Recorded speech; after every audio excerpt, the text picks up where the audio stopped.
वालेकुम दोस्तों, क्या हाल चाल। उम्मीद करता हूँ आप सब खैरियत से होंगे। आप देख रहे हैं मेरा YouTube चैनल मोड़ा शरीफ का मरीज क्या कहता हूँ। मैं आपका मेजबान आसिफ अहमद। आज की बहुत ही अहम खबर, असम्बलियां तलील हो गई हैं। असम्बली गवर्नर हाउस पहुंचवा दी गई है। गवर्नर 48 घंटे का टाइम होता है, उसमें अपने दस्तखत करने असम्बली टूट जाएगी। अगर वो दस्तखत नहीं करता तो असम्बलियां खुद ब खुद टूट जाएंगी। अगर असम्बलियां तोड़नी ही थी तो अदम एतमाद क्यों हुआ? अदम एतमाद पे लाखों रुपया खर्चा हुआ और गरीब आवाम रुल रही है। आटे की लाइनों में ये जवान बेटियां आटे की लाइन में लाके आटा लेके जा रही हैं। उधर लोग मर रहे हैं, उधर लाखों रुपया इनके याशी की जा रही है, खाने खर्चे खाए जा रहे हैं। अदम एतमाद पे लाखों रुपया खर्चा आया। अगर असम्बली तोड़नी थी पहले तोड़ देते। सारा इन चीजों को देखें। पंजाब में तो पहले महंगाई बेकाबू हो चुकी है,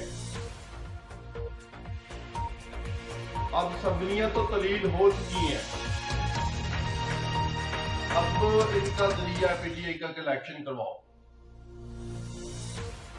इलेक्शन के लिए पैसा कहां से आएगा?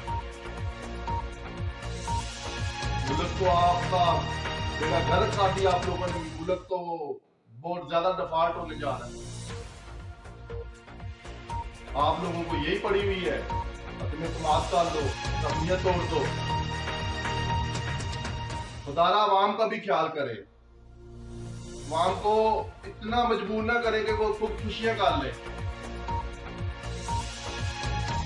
क्योंकि गरीब बंदा किसी को दिखा नहीं सकता, वो अल्लाह से फरियाद कर सकता है।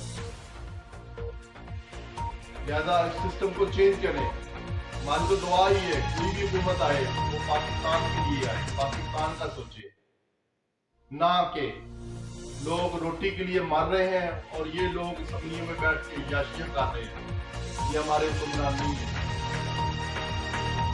अगर मेरी वीडियो अच्छी लगी हो तो मुझे लाइक करें, सब्सक्राइब करें। आपका मेजबान आसिफ अहमद आपसे इजाजत चाहता है। अल्लाह हाफिज।